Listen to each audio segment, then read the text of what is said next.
Hello run, कैसे हैं आप सब लोग। स्वागत है आपका हमारे यूट्यूब चैनल पे। और आज हम स्टार्ट करने वाले हैं अष्टांग हृदय का 10th चैप्टर, जो कि रस वेदी अध्याय। और यहाँ से क्वेश्चन आपके 5 मार्क्स के और यहाँ तक कि 10 मार्क्स के, इसके अलावा 2 मार्क्स के क्वेश्चन भी यहाँ से आ जाते हैं। ठीक है, तो मैं आपको जितना पढ़ाऊँगा आपको उतना ही पढ़ना है, उससे एक्स्ट्रा को कुछ भी नहीं पढ़ना है। और जो भी मैं आपको इंपॉर्टेंट टिक लगवाऊंगा उससे बाहर कुछ भी नहीं आएगा। ठीक है, बाकी अगर आपको ये फुल वीडियो लेक्चर देखने हैं तो आप हमारे ऐप को डाउनलोड कर सकते हैं। तो ऐप का लिंक आपको डिस्क्रिप्शन में मिल जाएगा, और या फिर आप प्ले स्टोर से भी उसको डाउनलोड कर सकते हैं। जितनी भी लिंक है मैंने सब डिस्क्रिप्शन में डाल रखी हैं।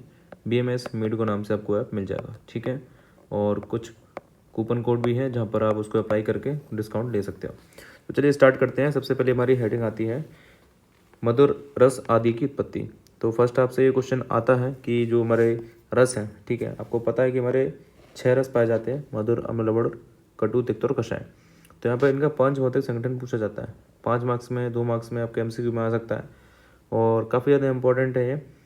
कोई भी एग्ज़ाम हो, कॉम्पिटिटिव एग्ज़ाम, उसमें भी ये आ जाता है कि जो हमारे रस हैं उनमें कौन कौन से महाभूत का संगठन होता है। ठीक है, सबसे पहले हम बात करते हैं मधुर रस की। तो पहले आप इसको एक बार पढ़ लीजिए, उसके बाद मैं आपको ट्रिक बता दूंगा जिससे आपको याद हो जाएगा। ठीक है, पृथ्वी और जल पाया जाता है। अम्ल में पृथ्वी और अग्नि, लवण में जल और अग्नि, तिक्त में आता है आपका वायु और आकाश, कटु में आता है आपका वायु, अग्नि, और कषाय में आपका आता है वायु प्लस पृथ्वी। ठीक है, सो देखिए इसकी जो ट्रिक है, जैसे आप अगर पृथ्वी, जल, वायु, आकाश, अग्नि, अगर इनको एक सीरीज में लिखते हैं तो सबसे पहले हमारा क्या आता है, आकाश महाभूत आता है। तो इसको हम मान लीजिए हम दे रहे हैं इसको 1 नंबर। ठीक है, इसका हमारा आता है आकाश के बाद हमारा वायु महाभूत। ठीक है, इसको हमने दे दिया 2 नंबर।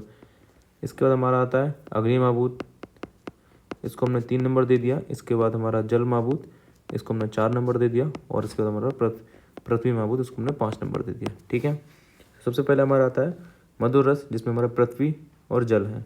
तो पृथ्वी को हमने 5 नंबर दे दिया और जल को हमने 4 नंबर दे दिया। तो ये हमारा हो गया 54। अगेन पृथ्वी के लिए 5 और अग्नि के लिए 3, तो हमारा 53 हो गया। उसके बाद पृथ्वी, इसका हमारा था जल प्लस अग्नि, तो जल का 4 है और अग्नि का हमारा 3, तो ये 43 हो गया। उसके बाद यहाँ पर वायु वायु वायु 3 जगह कॉमन है, तो यहाँ पर वायु का देखिए आप 2 है, 2 है और 2 है। ठीक है, आकाश का 1, अग्नि का 3 और पृथ्वी का 5। तो हमारी ये सीरीज़ बन गई 54, 53, 43, 21, 23, 25। ठीक है, तो 54, 53, 43, 21, 23, 25। आप ऐसे भी करके उसको याद कर सकते हो। ठीक है, सो यहाँ पर इसको ऐसे करके याद कर सकते हो, अदरवाइज आप डायरेक्ट भी इसको याद कर सकते हो। आप देखो यहाँ पर ऊपर के 2 में जो है वो पृथ्वी कॉमन है। ठीक है, और जो नीचे का 3 है, ठीक है, उसमें वायु हमारी कॉमन है। अब जैसे यहाँ पर देखो पृथ्वी प्लस जल आ गया, पृथ्वी प्लस अग्नि आ गई। अगर आप जल को अग्नि पर चढ़ाओगे, ठीक है, तो उससे क्या बनेगा, हमारा लवण बनेगा, नमक बनेगा। ऐसे ही वायु आगे हमारे तीनों में कॉमन। अब सबसे हमारे ऊपर क्या होता है, आकाश होता है, उसके बाद अग्नि होती है और हमारे नीचे पृथ्वी होती है। तो ऐसे करके आप इसको याद कर सकते हो, अदरवाइज आप नंबरिंग से इनको याद कर सकते हो। ठीक है, इसके बाद इनके देखो गुण आते हैं कि जो हमारे रस हैं उनके क्या क्या लक्षण हैं, तो उसको आपको याद रखना है। 5 मार्क्स का क्वेश्चन आपका आ जाता है। सबसे पहले बात करते हैं हम मधुर रस के लक्षण की। तो इसके यहाँ पर 3 दिए गए हैं। सबसे पहला आता है आपका कि जिसे खाने से वह मुख में लिपट जाए, यानी कि वो हमारे चारों तरफ, जब भी आप मीठा खाते हैं, रसगुल्ला वगैरह कुछ हो गया खाते हैं, ठीक है, मिठाई कुछ खाते हैं, तो अगर आप खाते हैं तो एकदम आपके मुंह में घुल जाती है वो चारों तरफ, एकदम सब मज़ा सा आ जाता है आपको। ठीक है, सो यहाँ पर वो बताया हुआ है। इसका हमारा आता है शरीर में प्रसन्नता, तो मीठा खाने के बाद आप लोग प्रसन्न हो जाते हो। ठीक है, वो हमारा हो गया सेकंड पॉइंट। दिन हमारा है कि इंद्रियों को तृप्त करता है वो, मतलब कि उसको खाने के बाद अच्छा नहीं होती। जैसे आप खाना खाते हो, ठीक है, खाना खाने के बाद सोचते हो कि यार कुछ मीठा हो जाए।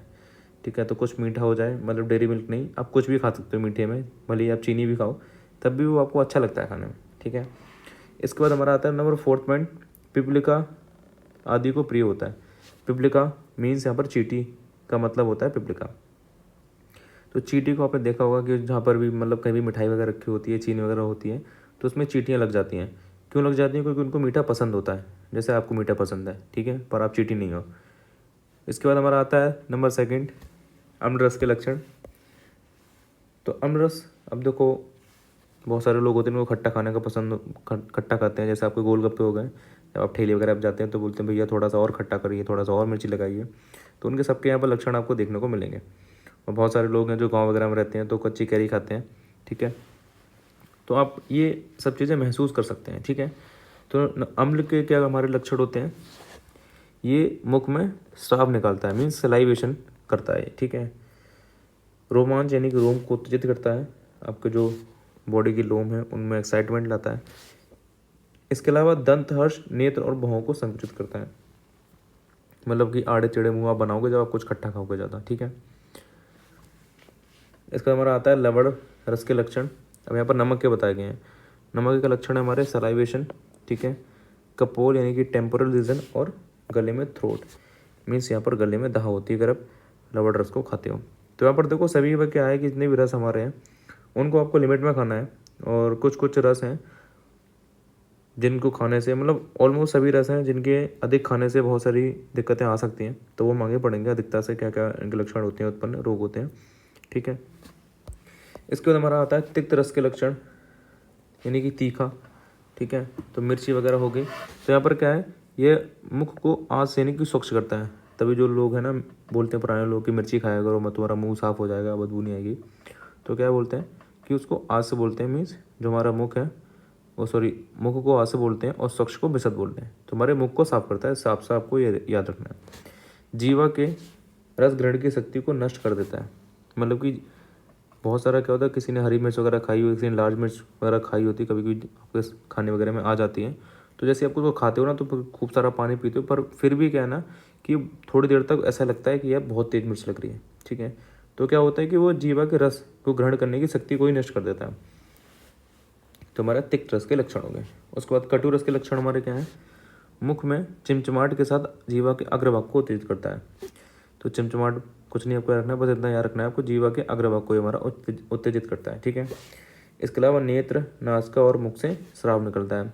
तो आँख, नाक, कान आपके उनमें से क्या स्राव निकलेगा, ठीक है, आंसू टाइप के आपके आएंगे, ठीक है। देन हमारा कपोलों में जलन उत्पन्न होती है, जो हमारा टेम्पोरल रीजन है उसमें जलन उत्पन्न होती है। ये हमारे सब किसके लक्षण है, ये हमारे कटु के। कटु एग्जाम्पल है जैसे हमारा लाल मिर्च आ गया।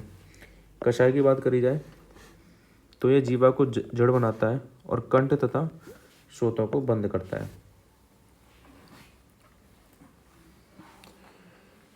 तो कषाय रस के हमारे लक्षण हो गए कि हमारे जीवा को जड़ बनाएगा और जो हमारे कंठ है या स्रोत है उनको बंद करेगा, ठीक है। इसके बाद देखो नीचे आ जाओ आप, तो यहाँ पर ये लक्षण ही लिखे जो नोट्स में बना रखे हैं। इसके बाद हमारे जो है इनके कर्म आ गए, ठीक है, ये लक्षण थे और यहाँ पर इसके कर्म आ गए। तो मधुर रस अगर आप खाएंगे तो उसमें क्या क्या आपको बेनिफिट मिलेंगे। नंबर फर्स्ट है, रस आदि धातुओं में अत्यंत बलदायक होता है, मतलब कि आपकी धातुओं का पोषण होगा। नंबर सेकंड है कि बालक, वृद्ध, वर्ण, केश, इंद्रियों तथा ओज के लिए बलकारक है, ठीक है, इसमें कुछ समझाने वाली बात है नहीं है। देन हमारा वात, पित्त और विषनाशक है। तो आपको पता ही है कौन से दोष और कौन से रस का संबंध क्या है, ठीक है। तो आई थिंक मेरे को बताने की जरूरत नहीं है उसमें। इसके बाद हमारा ये आयुवर्धक, स्निग्ध, स्वरिंद के लिए हितकारक है। देन हमारा है शरीर को पुष्ट करता है और टूटी अस्थियों को जोड़ता है, ठीक है, संधान कर्म भी करता है।